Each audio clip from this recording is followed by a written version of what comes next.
An American nuclear engineer and his wife have been charged with attempting to sell restricted data to an undercover government agent in exchange for crypto.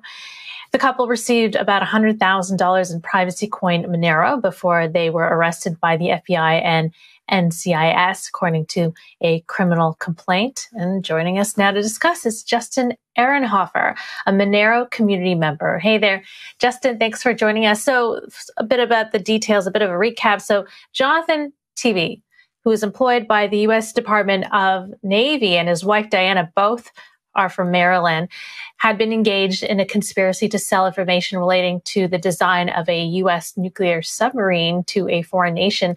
Do you know any other specifics to this case?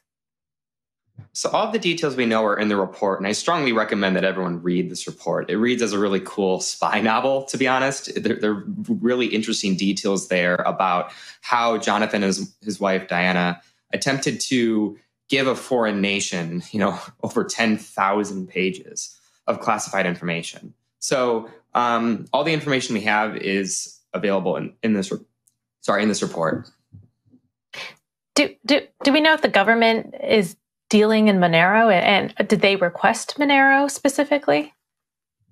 So Jonathan and Diana, presumably too, requested payment in Monero. This came in several stages. First, it was through a $10,000 sort of initial good faith sort of payment.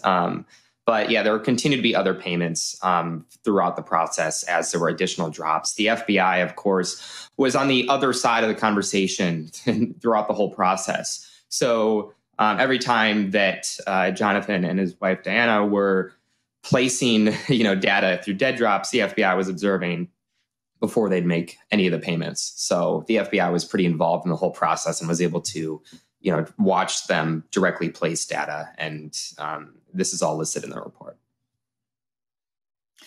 So do you have any sense of why Monero specifically was used? I know there is information in the report, but I'm sure not all of our viewers have read the report. So I'm just curious why Monero was the tool here.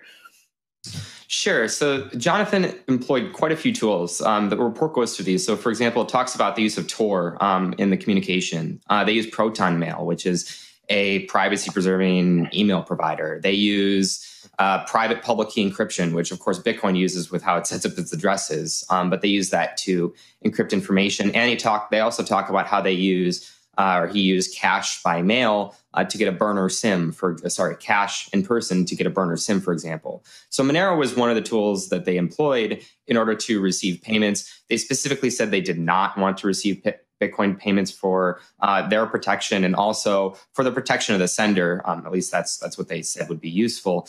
Of course, this doesn't matter if you are agreeing to meet up in person with the FBI. They're still going to figure out who you are. So it was one of the tools that they employed in an attempt to protect themselves. But ultimately, at the end of the day, they agreed to meet up, effectively with the FBI. This is one of the most interesting things is that the Tebbies sort of relied on a false sense of verification, whereby they agreed for a certain symbol to be placed above the main country's building in D.C. And the FBI, of course, was involved in placing that symbol there. And the Tebbies took that as verification, presumably that it was the country themselves that they were talking with instead of someone like the FBI. And they therefore were willing to engage in riskier behavior, such as going to locations that the FBI had set up themselves, instead of locations that Tebbies would have picked, dropped the location off, and then communicated them with the FBI. Well, I assume it wasn't the Wu-Tang bat symbol there that they used, but we can all I'm not sure. It doesn't go into specifically what symbol. It would be good to know, though. Yeah. So is there any indication as to, what do you know about the U.S. government's involvement in the Monero community, if at all? Do they work with members of the Monero community to get ideas and the like? Any other governments do so? Or are there any instances of people in the community later found out to be working for the government on some level? Honestly, we're not really sure. I guess it depends on how you define what the Monero community is, right? So the Monero community is a broad array of people, just like the Bitcoin community is a broad array of people. There's no company or foundation behind Monero. I'm not here representing Monero itself, of course. So, yeah, I presume if someone's using Monero, they're sort of a member of the Monero community. And if they are investigating Monero, certainly they're familiar with it. And we have, I would say, knowledge that the Department of Defense and the IRS certainly have, put out contracts where they want people to look into, Monero and other privacy tools specifically. And the fact that they put that out just really is materialized in this report, whereby they need to know how to use it in order to make payments, for example. So they clearly were willing to use Monero for the sake of baiting these individuals to go to drop sites to share confidential information.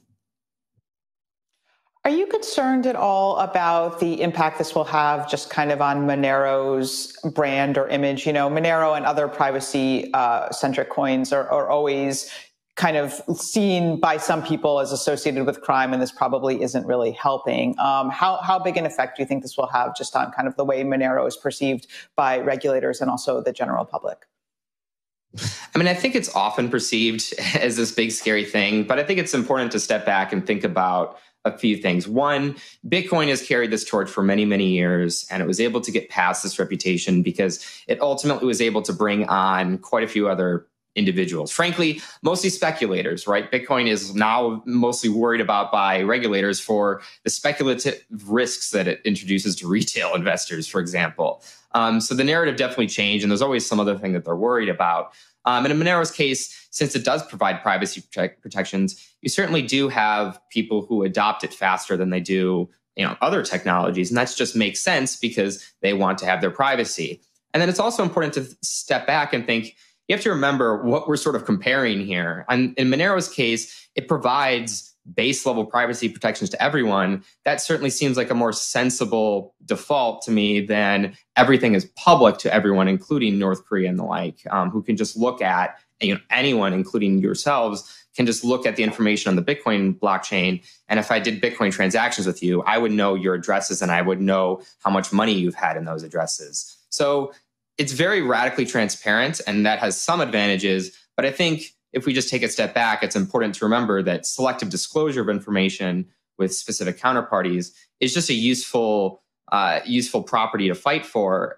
And there are many, many individuals in the cryptocurrency space who devote their time to Monero because they feel that just genuinely is important. So yes, I'm definitely worried about the optics. But at the end of the day, Monero is a neutral tool, and we're just trying to make it to be good money that respects people's privacy.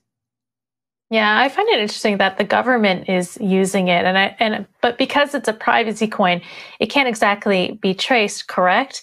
And could the use of crypto as a payment, in this case with national security implications, embolden regulators and members of Congress for curbs on crypto, in your view? I mean, to be clear, they already kind of are, right? So if anything, I think the use of this tool, Monero, in an investigation where they're using it to learn more information about people who are, attempting or in the process of committing a severe crime, is, I hope, a way for them to relax a bit and realize that this is a tool that they can use as well. So I am worried about it, of course. But at the same time, I think that as they come across more and more cases where they see Monero and it's no longer this weird, scary thing, it's something they're dealing with on a more regular basis and they know how to handle and they're more familiar with it, my hope is that they will grow with their comfort with it will grow over time.